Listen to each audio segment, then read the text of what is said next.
Pues espero que ninguno de ustedes haya tenido problemas en su comunidad o en su casa con esto, ¿verdad? Y pues tenemos que ver que la función aquí de las plantas y las barreras rompevientos, ¿verdad? Que debemos tener en nuestros sistemas, tanto en las reservas de los sistemas, del sistema hídrico, ¿verdad? Como también en los sistemas productivos, ¿verdad? Es muy importante que nosotros podamos siempre prever o tomar en cuenta que vamos a tener estos tipos de factores, entonces hay que prepararse y pues las barreras cortavientos son algo básico y especial, pues, que podemos utilizar.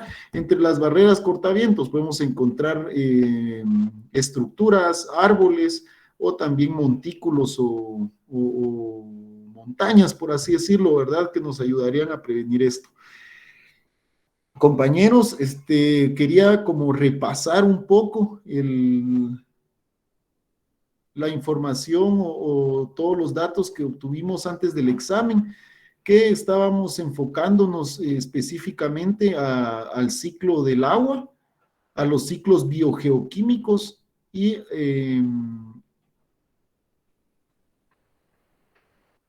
a los procesos en los cuales interviene el hombre con el agua, ¿verdad? Es decir, la actividad humana relacionada a la utilización del agua. Todo esto para que nosotros pudiésemos llegar a comprender la relación que tiene el agua con los suelos y con las plantas. Entonces, en temas o en teoría, creo que en el primer examen, pues cubrimos o logramos cubrir esta información, ¿verdad? Que principalmente era, era la relación del agua con el suelo y las plantas, ¿verdad? Y qué mejor que lo pudiéramos haber observado en el ciclo del agua como tal, ¿verdad? Eh, Siempre va a ser de suma importancia que nosotros conozcamos, si es que vamos a implementar sistemas de riego, que conozcamos primero dónde está el agua, dónde podemos ubicar el agua, en qué estado físico se encuentra, qué procesos podemos realizar nosotros para poderla utilizar, porque ya vimos que el ciclo del agua está bastante alterado por la actividad antropológica o antropogénica, podríamos decir, ¿verdad? Que es la actividad humana en realidad la que ha cambiado el ciclo del agua como tal. Y si nosotros notamos, pues era lo que hablábamos durante la clase, de que ahora realmente sí tiene un costo el poder consumir agua, ¿verdad? Porque anteriormente decíamos que el agua era gratuita y que era para todos, pero hemos visto que la acción humana ha contaminado o ha hecho que el ciclo hídrico se bloquee o que cambie, ¿verdad?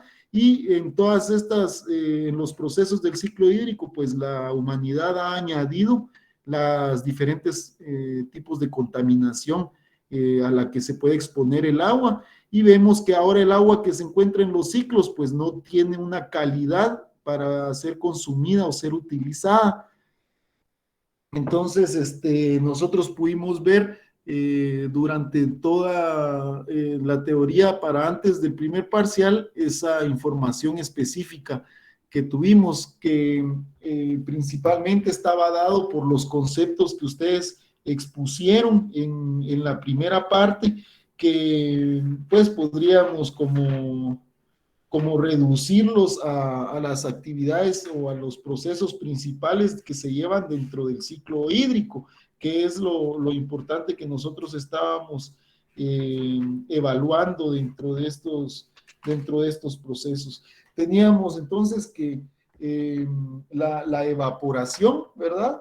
Y hablábamos de que la evaporación era un proceso eh, químico, físico-químico, perdón, en el cual la temperatura del sol generaba que cambiara el estado líquido a gaseoso en el agua y que el agua que se encuentra en los diferentes reservorios o almacenamientos pues pueda evaporarse o convertirse o pasar de ser líquido a gaseoso y poder introducirse al ciclo hídrico como evaporación. También teníamos el tema de la transpiración que se daba en plantas, perdón, que es como un tipo de sudoración, ¿verdad? Cuando hace mucho calor, las plantas abren sus estomas y empiezan a liberar el agua que contienen en su organismo para refrescarse también, ¿verdad?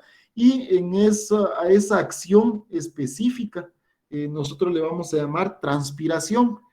También teníamos el tema de condensación, que también es un paso físico-químico en el cual, debido a la presión atmosférica y a las características ambientales, el agua que se encuentra eh, en estado gaseoso llega a generar gotas de agua, convirtiéndose en condensación, ¿verdad? Dentro de la condensación podemos encontrar el rocío, podemos encontrar la neblina, podemos encontrar diferentes tipos de condensación, pero tomamos en cuenta que la condensación es ese efecto específico en el cual por las temperaturas y la presión atmosférica ambiental cambia el estado gaseoso al estado líquido en el ambiente. También hablábamos de la precipitación, ¿verdad? La precipitación se da después de una condensación atmosférica. Eso quiere decir que cuando el agua se evapora y sube al cielo, ¿verdad? Como por el peso de los gases, que es menor, entonces estos tienden a subir al estar calientes, y al estar en vapor, en tipo vapor, pues este sube, y al encontrarse con las bajas temperaturas que se dan por la presión atmosférica en las partes altas, este se condensa y por el peso del agua en la condensación, este mismo se precipita. Y de esta manera nosotros íbamos a tener por la precipitación, íbamos a tener la lluvia. La precipitación la conocemos como precipitación pluvial, precisamente por eso, porque su precipitación se da principalmente en forma de lluvia, aunque teníamos las precipitaciones en forma de nieve y en forma de escarcha también, ¿verdad? Que eso se da también por los procesos de transpiración y posteriormente de condensación en las áreas altas y frías, y posteriormente al peso pues ya tenemos una precipitación pluvial. Por eso hablábamos sobre el rocío y la neblina, que no forman parte de lo que es una precipitación, sino que esas simplemente se quedan en condensación, pues se quedan adheridas a los espacios físicos, a comparación de la precipitación pluvial, ¿verdad? Que se adhiere y forma grandes cantidades de gotas de agua que, dependiendo de la población de plantas que podamos tener en el suelo, dependiendo del tipo de suelo y también dependiendo de los factores ambientales e inclinación del terreno, nosotros podemos tener infiltración y escurrimiento. Primero se da la infiltración, que es la absorción o la introducción del agua pluvial al suelo, y posteriormente la saturación de los espacios vacíos dentro de la porosidad del suelo nos brinda una saturación de agua. ¿Qué quiere decir? Que el suelo ya está lleno de agua en sus espacios porosos, y posteriormente pues tenemos a eso una escorrentía o escurrimiento, que es el agua que no ha sido absorbida o que no está siendo evaporada, pues tiende a escurrirse por la inclinación y a formar un punto de drenaje específico en el cual nosotros vamos a delimitar en el área principal de evacuación, que normalmente es un río. Y posteriormente a eso, pues ya podemos tener y tomar en cuenta lo que son las... se me fue el nombre, de las cuencas. Entonces, de esa manera nosotros ya empezamos a ver que, que tenemos ciertos almacenamientos, cierta infiltración, cierta escorrentía y ciertas cantidades de agua utilizable por área. ¿Qué quiere decir? Que las cuencas van a pasar áreas en las cuales nosotros podemos trabajar para poder administrar el recurso agua que tenemos dentro de ellas. Y a eso llegábamos, a que teníamos una cierta cantidad de cuencas. Hablábamos de 38 cuencas en las cuales se pueden ver como si fuesen departamentos en el mapa de Guatemala, están bastante bien delimitadas, y las delimitaciones de una cuenca hablábamos que estaban dadas por la parte alta o parte aguas, que normalmente son las montañas más altas, donde al caer una gota se decide hacia qué lado se va, y hacia el lado que decida irse esta gota de agua, se va a unir con las demás que no se fueron infiltradas en el suelo o que no fueron evaporadas, y van a generar una escorrentía que posteriormente, al unirse todas las escorrentías del lugar, van a buscar un área de drenaje, y esa área de drenaje normalmente es un río, dijimos, y a esto es lo que nosotros le vamos a llamar cuenca, y que está dividida en tres partes: parte alta, parte media y parte baja. De esta manera nosotros podemos administrar la cantidad de agua que se mantiene como ecosistema dentro de cada una de estas cuencas ya establecidas, por lo que nosotros podemos, o tener, mejor dicho, la información del agua contenida en una cuenca nos permite poder administrar localmente o regionalmente el agua que tenemos y poder tomar decisiones en base a esto para mejorar la calidad de vida del área donde nos encontramos. Entonces, si vemos lo que les acabo de hablar, de esta manera nosotros enlazamos cada uno de los temas que fuimos viendo, que principalmente era darles a conocer a ustedes la importancia del agua como recurso hídrico, y principalmente la relación que tienen con el suelo, con las plantas y con los organismos vivos, como ya lo pudimos ver. Entonces llegábamos a la conclusión de que el agua juega un papel importante en los ciclos biogeoquímicos. ¿Qué quiere decir? Que el agua forma o tiene un papel muy importante dentro del área de la vida o de la capa que contiene vida dentro de nuestro planeta, que nosotros podemos, a esta capa le llamamos biosfera, ¿verdad? En esta capa pues se encuentran todos los organismos vivos que habemos en el planeta, y el agua juega un papel muy importante porque de la mayoría de organismos el agua conforma el 70% de los cuerpos de estos organismos, y por eso tiene una importancia dentro de esto. También mirábamos que no solo era la vida, sino también entraba el tema o el término geo, o que al final de cuentas hace referencia a las estructuras de tipo de suelo y de formación de suelos que tenemos, con los diferentes elementos que forman parte de los mismos. Entonces, al hablar de un ciclo biogeoquímico, estamos hablando de un ciclo que no solamente tiene que ver con los organismos vivos, sino que también tiene que ver con los elementos básicos o fundamentales de la vida, conocidos como bioelementos también, ¿verdad? Dentro de los cuales vamos a mencionar los principales que forman parte de los organismos vivos, que es carbono, hidrógeno, oxígeno, nitrógeno, azufre y fósforo. Estos son los elementos que en mayor cantidad contiene la vida, es decir, todo organismo vivo va a tener estos elementos.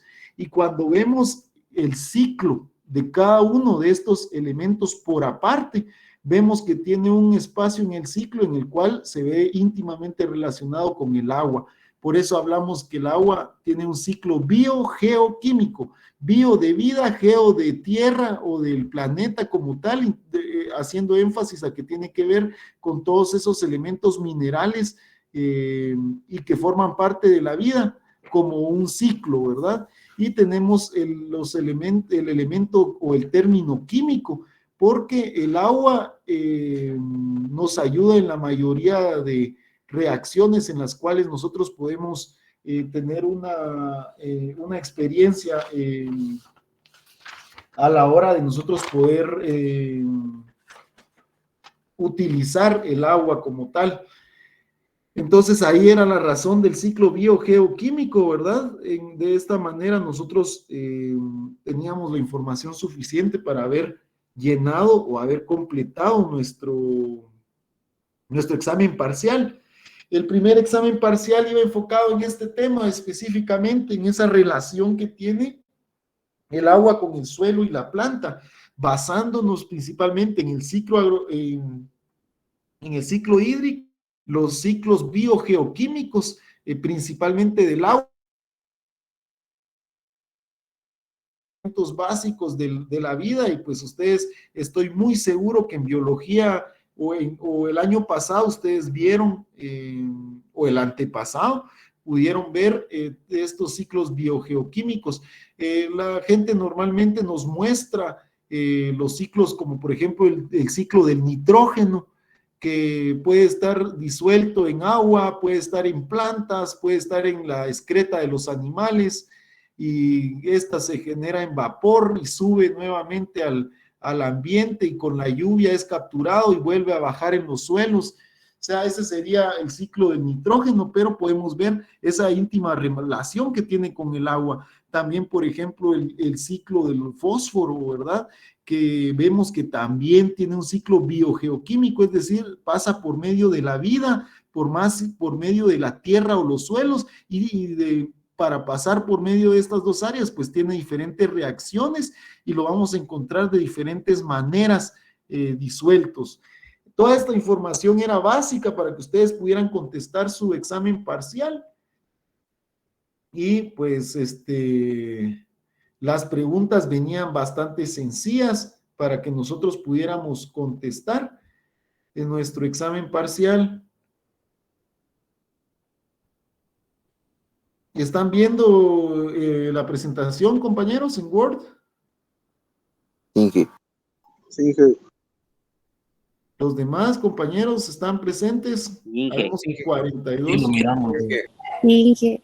Sí, se mira Inge. Bueno, entonces vemos si este era el examen. El examen tiene sus respuestas en esta área, pero la vamos a ir leyendo y lo vamos a ir contestando juntos. Ustedes realmente tuvieron bastante tiempo, tuvieron más de 2 horas y media con sus documentos y con la computadora para poder haber contestado realmente las preguntas. Entonces se les dio las instrucciones que por cada 2 preguntas malas les íbamos a quitar una buena, porque ustedes tuvieron todo el tiempo y tenían toda la capacidad, puesto que a la par tenían los libros, o también con Google, a uno puede ir preguntándole a San Google ahí que nos diera la respuesta de la cual se nos solicitaba en el examen. Entonces teníamos la primera serie, decía las instrucciones, lea detenidamente el enunciado, pregunta y escriba o subraye la respuesta que crea correcta utilizando un lapicero. Este tenía el valor de 10 puntos. Entonces, leamos, dice, lea detenidamente. Y dice, escriba o subraye. Si ustedes vinieron a marcar los puntitos o hicieron algunas marcas en 1 o 2 palabras, va a ser muy difícil determinar cuál fue la que ustedes estaban marcando. Entonces, si esta no está subrayada como dice las instrucciones, pues ahí empezaríamos a tener el primer inconveniente.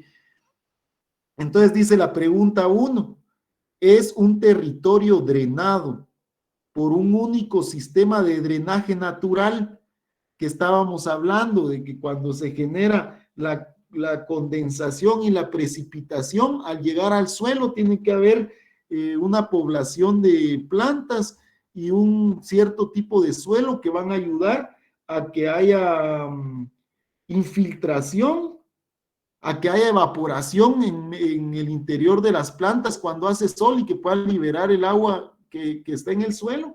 Y también íbamos a tener a la hora de ya saturar el suelo con la infiltración y ya tener pues procesos de evaporación con el suelo, también íbamos a tener un escurrimiento del agua,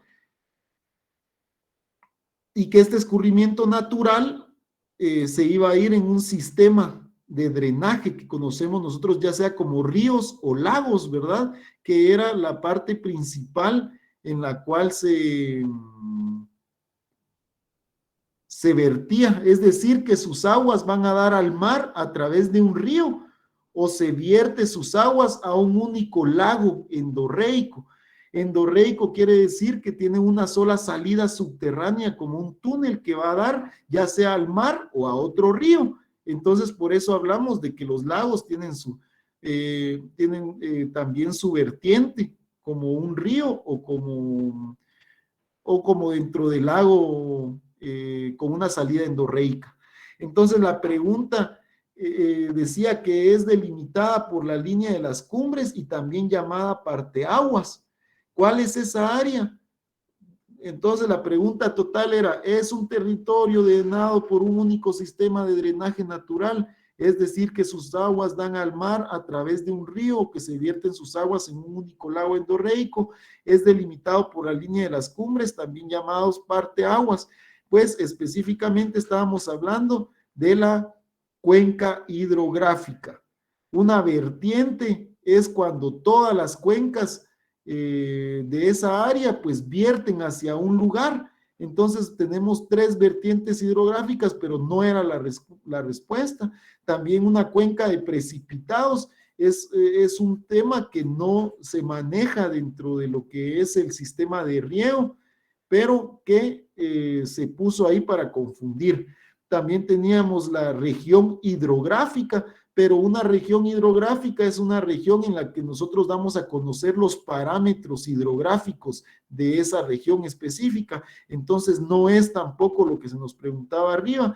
La escorrentía es una acción en la cual interviene la capacidad de infiltración del suelo y la población de plantas para que se dé una escorrentía, que tampoco era la respuesta.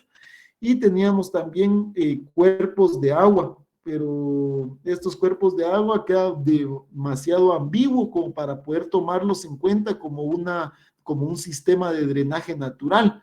Entonces, al final, la respuesta era la cuenca hidrográfica. Ya habíamos visto la cuenca, vimos sus partes, vimos cómo funcionaba, vimos cómo interviene la persona entre las cuencas y cómo podemos aprovecharlas por medio de sus partes, ¿verdad? Que tenemos la parte alta, media y baja, y vemos que toda acción que se lleva en las partes altas va a repercutir en la parte media y bajas, y a veces estas repercusiones son bastante dañinas para las personas que viven en esas partes. La segunda, entonces tenemos la primera respuesta, cuenca hidrográfica para la respuesta 1. Tenemos la pregunta 2, nombre las 3 regiones hidrográficas o vertientes de Guatemala. Ya hablábamos que una región hidrográfica o vertiente es esa región hacia donde todas las cuencas dirigen su drenaje, es decir, las áreas donde se tienen la mayor cantidad de drenajes de las cuencas con las que contamos, que son 38 cuencas hidrográficas. Entonces, estas vertientes o regiones hidrográficas se dividen en 3. Tenemos la vertiente del Pacífico y pues el nombre, aquí aparecía arriba, ¿verdad? Decía nombre las 3 regiones hidrográficas o vertientes de una vez. Se dio el caso de que tenía algunos compañeros que tenían estas palabras como del Pacífico, del Atlántico y del Golfo de México, pero no decía vertiente, sino tenía algunas otras palabras distintas a lo que es una vertiente. Y pues en ese caso, ya no se entiende, ¿verdad, compañeros? Y entonces, si ustedes escribieron de cierta manera mal la vertientes, el nombre de vertiente, pues, pero que los demás nombres están bien, tampoco voy a hacer mala onda, diría uno, sino que yo les voy a dar medio punto en esta área, porque ustedes tenían que haber escrito bien el nombre. Y pues me recuerdo mucho eso, porque es uno de los que acabo de calificar, ¿verdad? Donde él mencionaba o donde él ponía una información pues que no era la adecuada, por así decirlo, ¿verdad? Teníamos que, esta persona me ponía vértice, vértice Atlántico, vértice Golfo de México y vértice Pacífico. Tal vez sí está bien en esta parte donde dice Atlántico, Golfo de México y Pacífico, pero no es un vértice. Un vértice es algo muy distinto a una vertiente. Entonces, en este sentido, pues solo yo podría apoyarlos dándole la mitad, solamente porque pues es un error realmente el que estamos notando ahí. La tercera pregunta decía, subraye el número correcto de cuencas hidrográficas con la que cuenta Guatemala como recurso manejable. ¿Se recuerdan ustedes? Yo puse una presentación en la cual aparecían todas las regiones hidrográficas de Guatemala, aparecían las vertientes, aparecían las cuencas, aparecían los lagos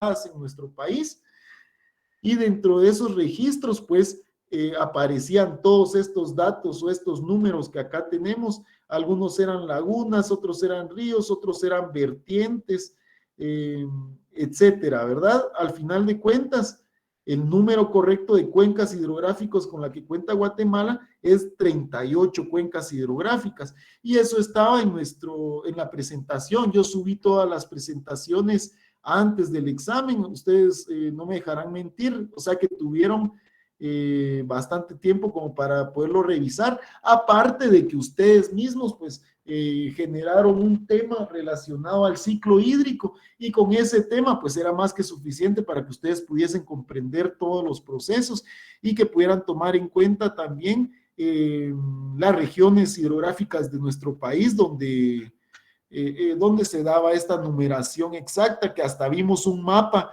que parecía como si fueran departamentos, ¿verdad? Y que al final de cuentas se podría administrar nuestro país en base a las cuencas hidrográficas, porque parecieran departamentos. Entonces eran 38 cuencas hidrográficas con las que Guatemala cuenta.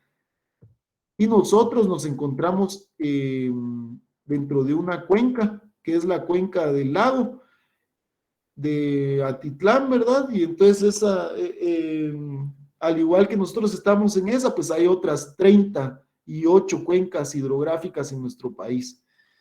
La pregunta 4 decía, subraya el nombre de la vertiente más grande de Guatemala. Nos daba de una vez los datos aquí donde dice que esta vertiente abarca el 47% del país. O sea, es una de las más grandes, ¿verdad? Ahí mismo lo dice, subraya el nombre de la vertiente más grande. Y de una vez nos da los datos de por qué es la más grande. Está diciendo que abarca el 47% del país. Se encuentran los ríos de longitudes más grandes. Posee 10 cuencas esta vertiente.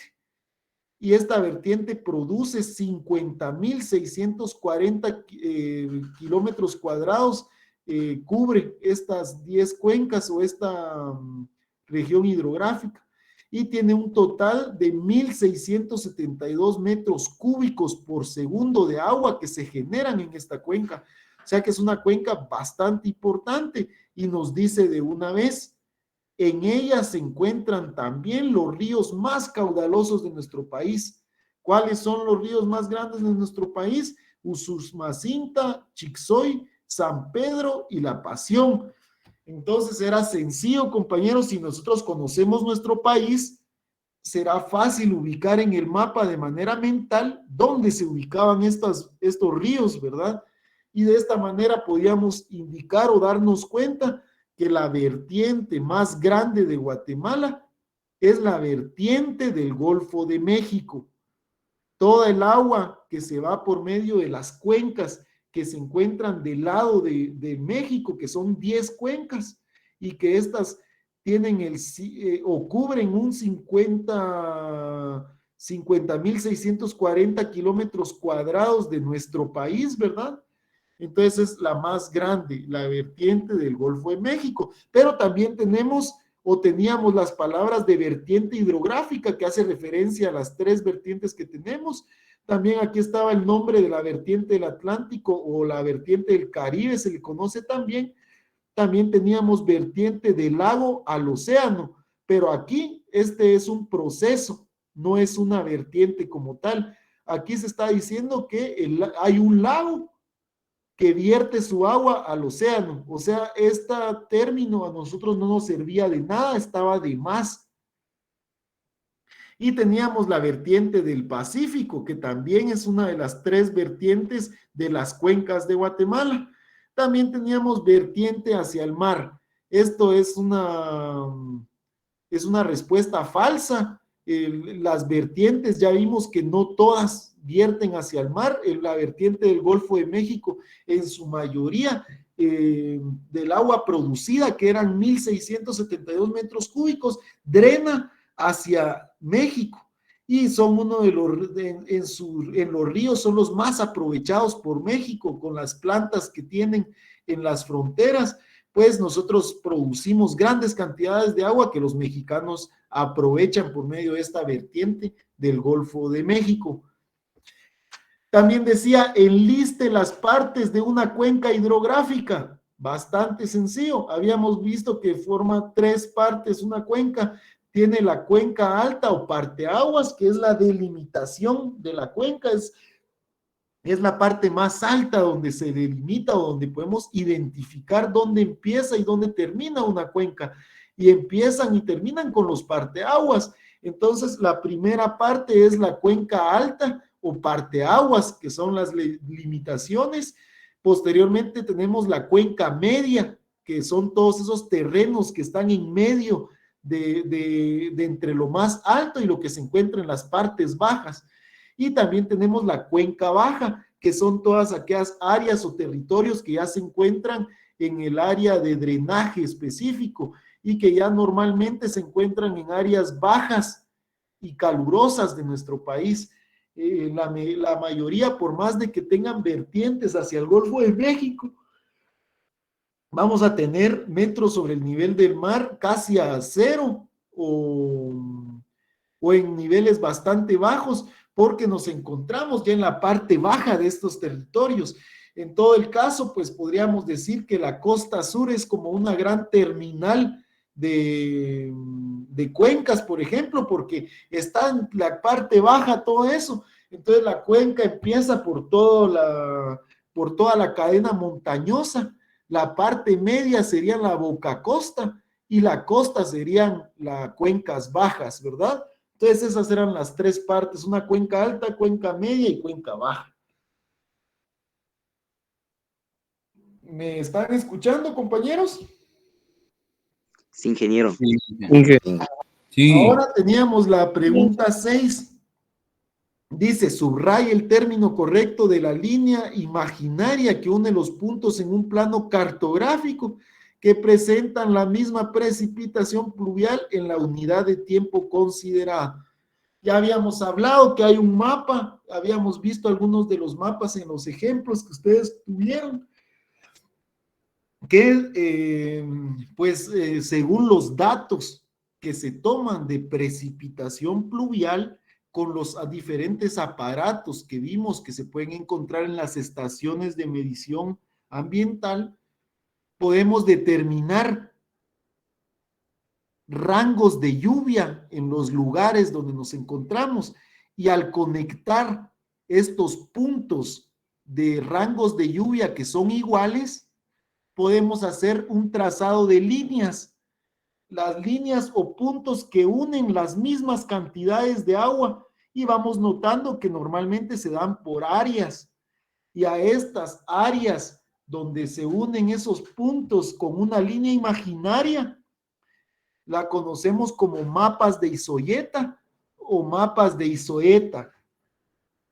Son los mapas donde nosotros vamos a encontrar esa información que genera cada estación meteorológica, donde nos van a estar diciendo cada día, cuánta precipitación hubo, cuánta evaporación pudo haber, cuánto de viento hay, cuánta lluvia obtuvimos. Todo esto lo vamos a tener en las estaciones de medición ambiental, y de ellas vamos a sacar nosotros los datos que son las medias de lluvia por lugar, y de ahí uniendo estos puntos medios de precipitación vamos a tener las isoyetas o isoetas, que son prácticamente líneas que nos dicen en qué áreas llueve la misma cantidad en nuestro medio, ¿verdad? O en el país. Y es muy importante que nosotros las conozcamos porque forman parte del ciclo hídrico en nuestro país.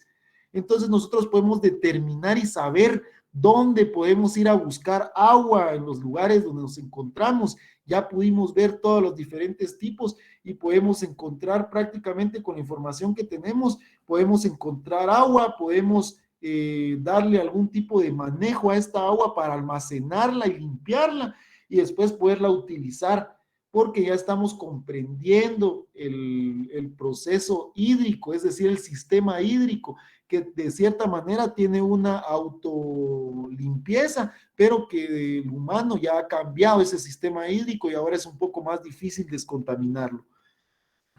Teníamos la pregunta 7, decía, subraya el término que representa el concepto del proceso físico que consiste en el paso lento y gradual de un estado líquido hacia un estado gaseoso, tras haber adquirido suficiente energía para vencer la tensión superficial. Entonces nos quedamos viendo esto y decimos, ¿dónde se da esto? Pues esto es la evaporación, ¿verdad, compañeros? Es cuando se alcanza una cierta cantidad de energía para vencer la tensión superficial y se empiezan a romper las moléculas de agua, se transforman en gas. Entonces, a este efecto específico nosotros le vamos a llamar evaporación. Esa era la respuesta que ustedes tenían que subrayar. Teníamos condensación, pero recuerden que la condensación es como el inverso a la evaporación. Si la evaporación es el paso del agua a lo gaseoso, la condensación es del paso de lo gaseoso a lo líquido, ¿verdad? Pero solamente es el paso. Ya cuando llueve, ya la precipitación ya es una cuestión diferente a lo que es condensación.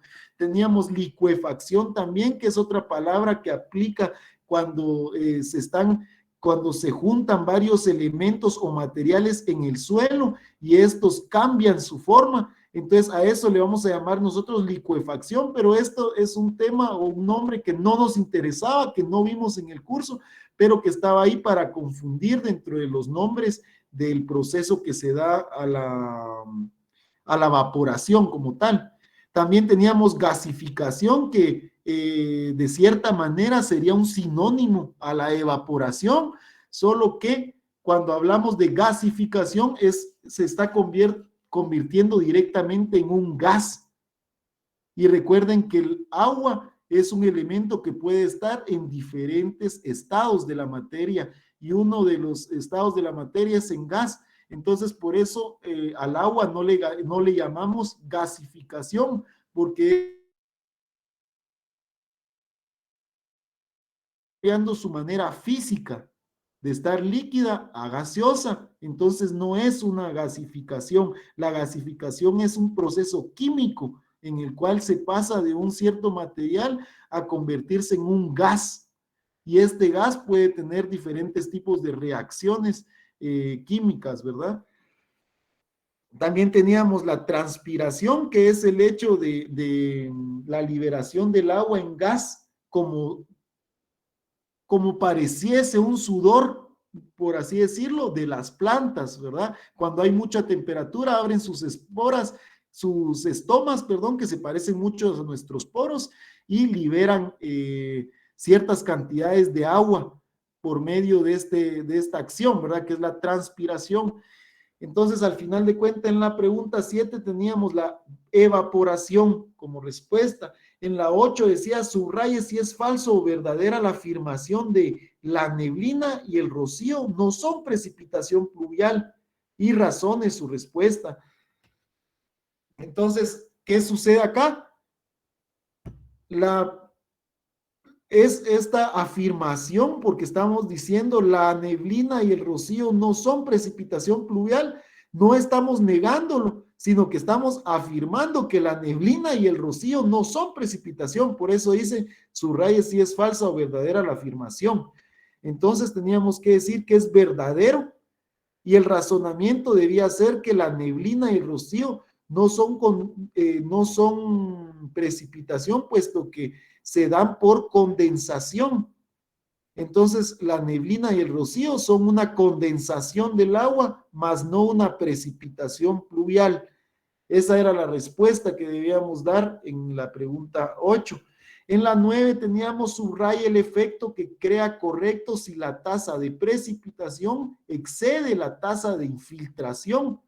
Se producirá, y esta era la pregunta para ustedes, si hay una tasa de precipitación que excede la infiltración, ¿qué se produce?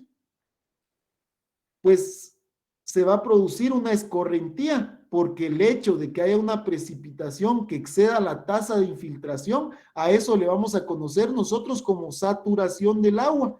Entonces, aquí estamos diciendo, subraye el efecto que creamos correcto si la tasa de saturación es alta o llega a su máximo.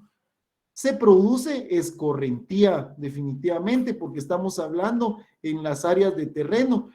Si alguien puso precipitación, es obvio que no, ¿verdad? Porque la precipitación es la caída del agua por su peso ya en estado líquido, ¿verdad? Entonces la respuesta en la pregunta 9 era escorrentía específicamente.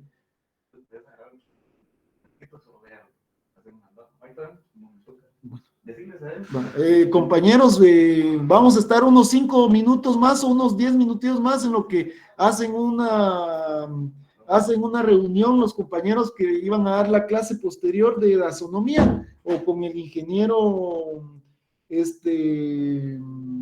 Neftalí, creo que les tocaba, porque ya adelantaron con el ingeniero José Saló. Entonces tenemos unos 5 minutos más ahí para terminar de ver lo que es el examen.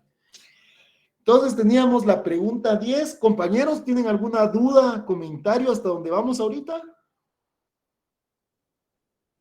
Habemos varios conectados, por favor, contesten o pasaría lista. Todo bien, Inge. Todo claro, Inge. Todo claro, Inge. Bueno, entonces vamos ahí con la pregunta número 10. Decía, subraya el término correspondiente al cambio del estado de la materia que se encuentra en forma gaseosa y pasa a ser forma líquida. Ese era el contrario a la evaporación, ¿verdad? Y era la condensación. A la condensación es esa acción, es una acción física en la que el agua pasa de su estado gaseoso a la forma líquida. No es químico porque no está cambiando su estructura, no está convirtiéndose en otra sustancia o algo por el estilo. Es simplemente está cambiando su forma física de agua a gaseoso, pero sigue siendo agua. Sigue siendo 2 moléculas de hidrógeno unidas a 1 de oxígeno, solo que ahora se encuentran un poco más separadas, por lo tanto son livianas y están en forma de gas.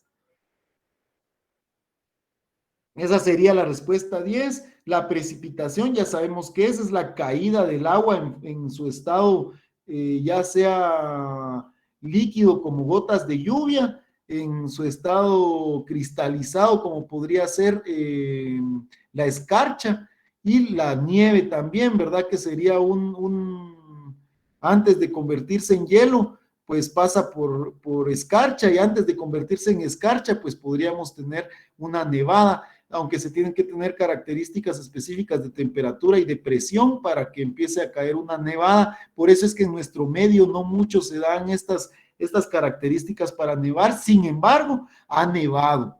En nuestro país ha nevado principalmente en el Tajumulco, ¿verdad? Tuvimos nosotros registros de nevadas.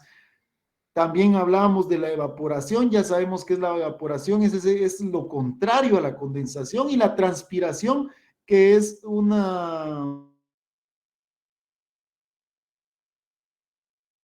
del agua en forma de gas por las plantas. Entonces la respuesta para la pregunta 10 era condensación. Eso era el cambio del estado de la materia que se encuentra en forma gaseosa y pasa a forma líquida en el agua. Decía la segunda serie, brinde las respuestas solicitadas en los enunciados siguientes. Lea detenidamente y conteste con lapicero. Entonces, si ustedes pues no contestaron con lapicero, va a estar mal la pregunta porque tenía que ser con lapicero. Y el valor era de 2.5 cada una porque valía en su totalidad 5 puntos la segunda serie. Es decir, las preguntas anteriores tenían valor de 1 punto cada uno y esta ya valía 2.5.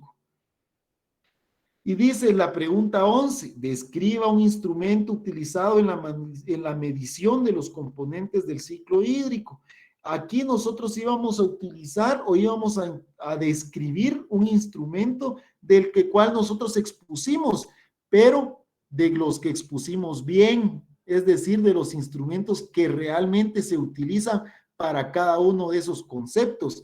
Porque si pensamos en la información que nos estaban dando, disculpen que lo repita, o sea, nosotros estamos en un proceso de aprendizaje y ustedes deben de saber que cuando ustedes cometen algo, un error, y yo les llamo la atención o les digo algo que está mal, no es mi intención ofender, no es mi intención hacerlos ver tontos, ni es mi intención causar un daño psicológico en la persona que le estoy diciendo que está mal, sino que la idea de explicar y de decir que está mal es para que nosotros comprendamos y podamos pues mejorar en nuestros procesos. Entonces, yo les había llamado la atención en algunos puntos específicos de sus exposiciones. Por ejemplo, si me vinieran a decir que un instrumento utilizado en la medición de los componentes del ciclo hídrico es un bote, por ejemplo, ¿cómo era que estaban diciendo? Un barco, ¿ah? Un barco que llevaba una estación meteorológica encima, pues eso sería cero, ¿verdad? Porque un barco no es un instrumento para la medición de los componentes del ciclo hídrico, tampoco un ancla. No podemos utilizar esto para medir esto, tampoco en el caso de los compañeros que estaban exponiendo la evaporación y estaban hablándome los métodos para medir la transpiración y para medir precipitaciones también. O sea, ahí estábamos como un poquito erróneos, debemos ser bastante específicos, como por ejemplo mencionar el pluviómetro, que el pluviómetro es un instrumento para medir la cantidad de lluvia en centímetros cúbicos, ¿verdad? Por área. Bueno, entonces si usted escribe el pluviómetro, cómo es, cómo funciona, pues usted va a tener sus 2.5 puntos, sin importar que haya sido el instrumento que usted expuso. Pero si es un instrumento que sirve para la medición de los componentes del ciclo hídrico, sí está tomado en cuenta y sí va a tener su valor. Otro podría haber sido tanques de evaporación, como lo estamos viendo en la imagen, ¿verdad? Pudo ser tanques de evaporación para saber cuál es la evaporación que se pudiese dar según el medio en el que nos encontramos. Entonces podíamos hablar del tanque de evaporación, que era un tanque que también hay tanque de doble anillo, con el cual nosotros podemos determinar la cantidad de evaporación que se da en el día y poder dar un porcentaje de centímetros cúbicos evaporados. También podría haber sido el método de aforo, ¿verdad? Que es un instrumento para saber cuánta agua por metros por segundo nosotros estamos teniendo en una escorrentía o en una corriente como tal. También el isímetro, etcétera, toda la información que ustedes me dieron al principio, pues era de importancia para que ustedes pudieran manejar y utilizar como estos aparatos. Y la última pregunta, ya para terminar y para que ustedes se puedan conectar ya con el ingeniero Neftalí, pues era la pregunta 12, que era dibuje el esquema del ciclo hídrico. Y el esquema del ciclo hídrico pues era tan sencillo que teníamos que escribir, dibujar o poner una imagen parecida a la que yo tengo acá en el examen. Era una pequeña montaña con su área de drenaje, es decir, una cuenca, ¿verdad? Íbamos a dibujar una cuenca con su parte alta, parte media y parte baja. En ella iban a estar las áreas de almacenamiento, en ella iban a estar las áreas de infiltración, en ella iban a estar las áreas de escurrimiento, en ella iban a estar las áreas de condensación, en ellas iban a estar las áreas de transpiración por medio de las plantas o los seres vivos, y le van a estar las áreas de evaporación de los lagos, ríos y mares como tal, y también la evaporación de los océanos, ¿verdad? Y también en este ciclo hídrico, en el dibujo, íbamos a encontrar ese cambio o la condensación para nosotros obtener el dibujo del ciclo hídrico que teníamos que tener, compañeros, si ustedes hubieran tenido su punteo completo. Creo que la mayoría, espero, lo vaya a tener. Ya empecé a calificar algunos y tienen algunos errores, más que todo en la escritura, como por ejemplo el compañero que puso vértice en lugar de vertientes, ¿verdad? Yo no le puedo poner bueno porque no está bien, pero sí le puedo poner la mitad porque me mencionó por lo menos el nombre de las vertientes, aunque no que eran vertientes, ¿verdad? Entonces, de esa manera vamos a ir trabajando, compañeros. Espero tengan una buena tarde y nos estamos en comunicación. Cualquier duda o pregunta se comunican conmigo, compañeros. Feliz tarde. Favor de comunicarse con el ingeniero Neftalí, él ya está conectado.